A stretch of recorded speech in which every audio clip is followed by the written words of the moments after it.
plus, si vous ne connaissez pas la Fédération Française des Motards en Colère, je vous conseille d'aller voir leur site. Et ils ont vraiment une belle histoire, une longue histoire. Et ils sont là, et ils sont vraiment en soutien permanent des Gilets jaunes depuis quelques temps, soutien permanent et officiel. Plusieurs rassemblements, il y a déjà eu un rassemblement sur Toulon. Il y a eu vraiment de grosses démarches qui ont été faites et même un communiqué officiel sur le site de la FFMC qui a été mis en place avec un communiqué qui explique tout à fait le soutien officiel national de la FFMC envers les Gilets jaunes et une belle convergence des luttes avec les motards qui ont la faculté, comme la horde de sauvages du Far West, de faire énormément de bruit. Et quand ils arrivent, on dirait qu'ils sont 100 000 ou même quand ils sont 500. Et une force comme ça de revendication, c'est inespéré pour un mouvement comme celui-là. Et même si leur participation était tardive, elle est quand même présente et ça se salue. Il faut quand même savoir que la Fédération des Motards en Colère ont un long passé revendicatif, que ce soit à l'époque pour la vignette et pour d'autres causes. Je vous invite à aller voir leur site, il y a une vidéo historique qui est super sympa. Ouais, allez voir la petite vidéo, vous verrez qu'ils sont présents depuis, je pourrais pas vous dire l'année exacte, mais ils sont présents depuis Giscard d'Estaing quand même. Puisqu'ils avaient une marionnette de Giscard d'Estaing à l'époque, qu'ils avaient baladé en sidecar. Et d'ailleurs, un petit rappel à cette époque de revendication qu'ils avaient. Sachez qu'ils respectent leurs règles bien strictes au niveau de la Fédération Française des Motards en Colère. C'est-à-dire qu'ils ne vont que sur des manifestations déclarées. Ils ne se mettent absolument pas en porte-à-faux avec la loi, c'est quelque chose sur lequel ils insistent bien. Donc du coup, je trouve qu'ils sont justement très clairs là-dessus, c'est qu'ils disent on soutient et on soutiendra dans toutes les démarches et causes qui restent dans la légalité. La FFMC a donc ramené Priscilla Ludowski et Jérôme Rodriguez à Bonport, au Canet des Morts. Et vous voyez ici Priscilla très chaleureusement accueillie par la population gilet jaune présente, donnant lieu à des moments d'émotion très sympathiques, vous donnant une idée du partage et de l'ambiance qu'il pouvait y avoir lors de cet événement.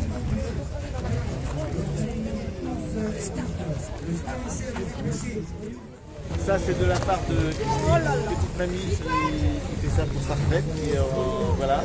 Et donc j'en ai aussi un pour Jérôme. Donc en direct, voilà, c'était promis, c'est fait, c'est remis en main propre. Christine. Merci. Voilà. Ils sont magnifiques.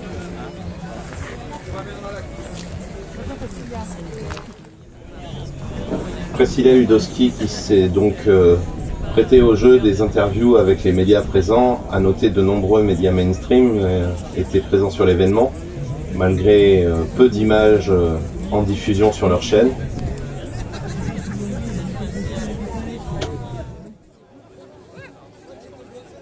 Et Jérôme Rodriguez, lui aussi très sollicité ce jour-là, autant par les médias que par la population gilet jaune. Une journée donc quand même très contraignante pour ces symboles du mouvement des Gilets jaunes qui se prêtent volontiers au jeu. Sans parler de chef ou de leader, leur personnalité permet de fédérer un certain nombre de personnes et ainsi de garder une lutte constante dans ce mouvement au travers leurs discours et leurs interventions.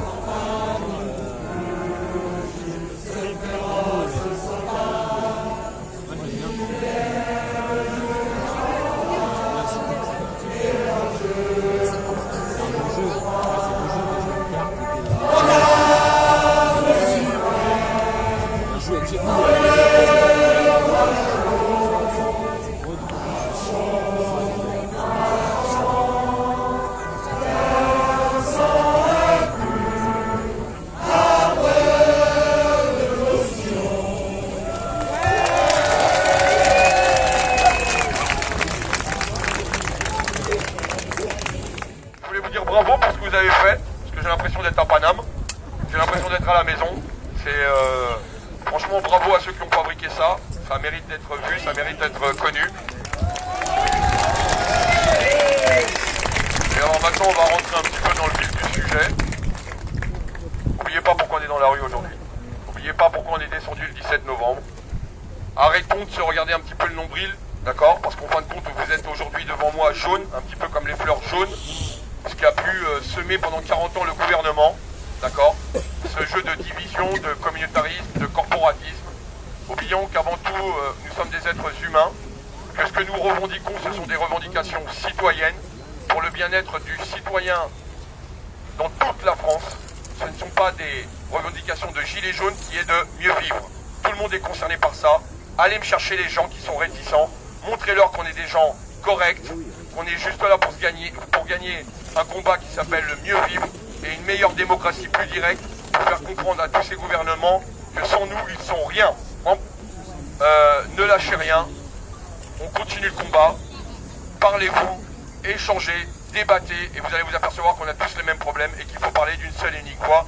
Et la voix, c'est vous qui êtes en bas. Il n'y a pas de porte-parole, il n'y a pas de chef, il n'y a pas de leader. Le leader, c'est le mouvement. Il n'y a pas de star. Je ne suis pas une star. La star, c'est vous, parce que vous, enfin moi, sans vous, je suis rien.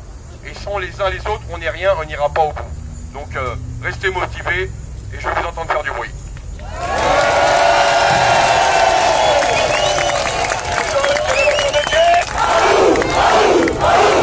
J'ai juste besoin de savoir qui c'est qui vient cet après-midi à Toulon. Et c'est avec ça que le mouvement il s'essouffle. Allez leur dire à casse ta mère.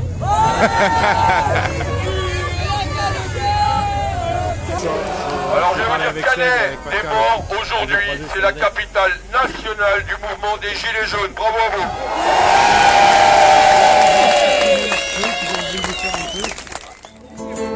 Solo voi con mi pena, solava mi condena, eres mi destino, para volar la ley, perdieron el corazón de la grande Babilón, me dicen el clandestino, amor de la papel, a la ciudad del norte yo me fui a trabajar. Un petit interlude musical. Soy una alma fantasmada ciudad, mi cara prohibida, dice la autoridad. Solo voy con mi pena, sola mi condena, eres mi destino, para burlar la ley, perdieron el corazón de la grande Babilón, me dicen el clandestino, yo soy el que va ley, arreglino clandestino, boliviano. Et on vous remercie encore d'être venus aussi nombreux et que vous êtes venus un petit peu de tous les endroits de France, parce que comme tout à l'heure on m'a dit qu'il y avait des gens qui venaient d'Alsace. Voilà, ça veut vraiment dire que ce rassemblement, c'est vraiment national.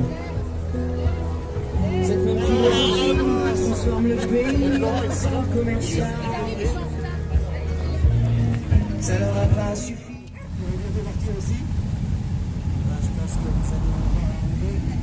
Donc départ pour Toulon pour le rassemblement et donc la marche prévue pour 13h. Donc réunion au Palais des Sports et ensuite le cortège s'est dirigé vers le Mourillon.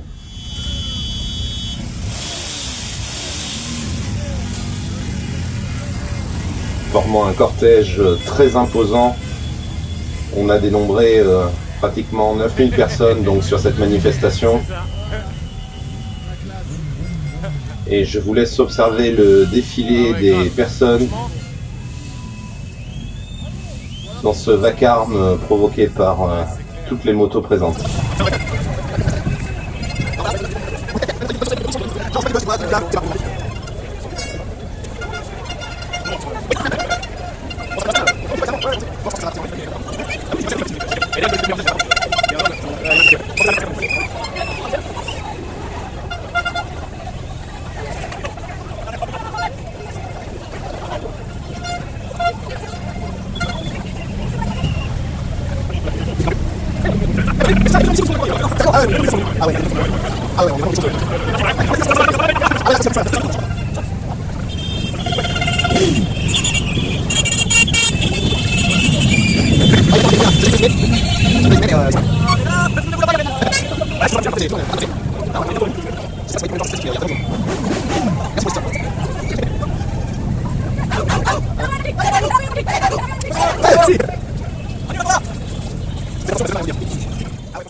franchement, autant de Toulon, il n'y avait pas grand monde à un moment, mais là, aujourd'hui, c'est vraiment...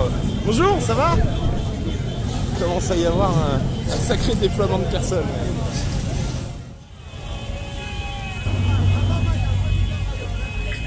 À noter un des moments importants de cette manifestation, lorsque le cortège à la rue Lamalgue a voulu se séparer et pénétrer dans les rues de Toulon. Une manœuvre entamée par une partie du cortège et les Black Blocs présents, avec des intentions certainement violentes à ce moment-là, mais le dialogue et le discours qui a été fait, et notamment la présence des motards qui étaient en soutien pour la première fois officiellement dans un rassemblement Gilets jaunes, les pourparlers ont su résonner les esprits et le cortège a enfin pu reprendre son cours sur le parcours défini et déclaré à la préfecture. Voilà, aujourd'hui, les médias ont besoin de venir en manif avec 2 grands blacks pour protéger le caméraman. Voilà. Voilà, une belle manifestation, un rassemblement, mais vraiment historique comme il était annoncé. Une partie du cortège s'étant engouffrée dans une ruelle plus loin sur le parcours, les forces de l'ordre ont eu une riposte immédiate avec un fort soulèvement de gaz lacrymogène au niveau d'une ruelle étroite. Certaines personnes parlent de dégradation d'une villa de particulier. Il apparaît que ce sont des dommages collatéraux provoqués par l'agitation provoquée par les gaz lacrymogènes. Donc forcé de se retrouver dans la ruelle suivante, l'affrontement a continué avec un détachement des forces de l'ordre, avec quelques dégâts mineurs qui ont été provoqués lors de l'affrontement. Mais la riposte des forces de l'ordre à cet endroit a été beaucoup moins violente que la précédente. Et pendant que les manifestants étaient aux prises avec ces forces de l'ordre, notre compagnie a en fait été mise stratégiquement dans la ruelle suivante et a débarqué au milieu du cortège pour le séparer en 2 et tenter d'encercler les Black Blocs. Ah, c'était un piège. D'accord, c'était un piège.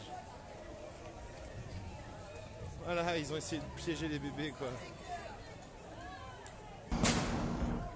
Les Black Blocs ayant pris fuite par la plage, il fut impossible aux forces de l'ordre de les rattraper. Et une partie du cortège a repris sa route vers le point de rassemblement prévu au bout du Mourillon, qui était inaccessible puisque gardé par une autre compagnie des forces de l'ordre. Voilà, des forces de l'ordre avec la ferme intention de charger.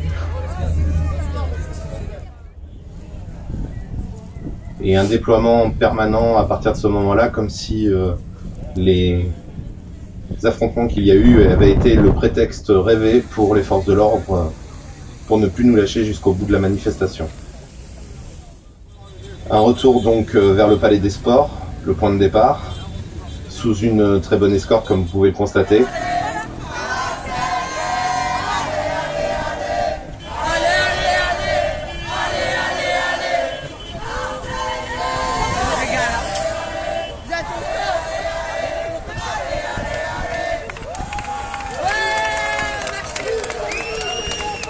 Et voilà, Marseille en force.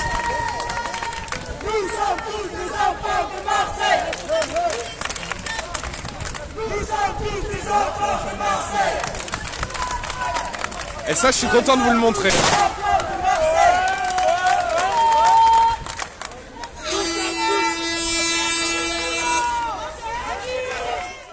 Tu vois, moi j'étais tranquillou chez moi dans ma petite famille, je galérais, je suis une ancienne SDF.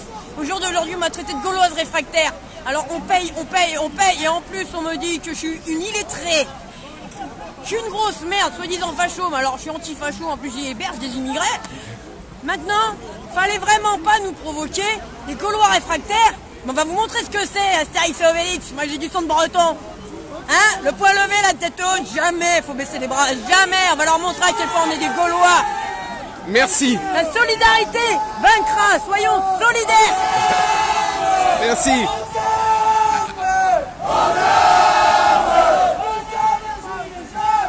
sommes les gilets jaunes.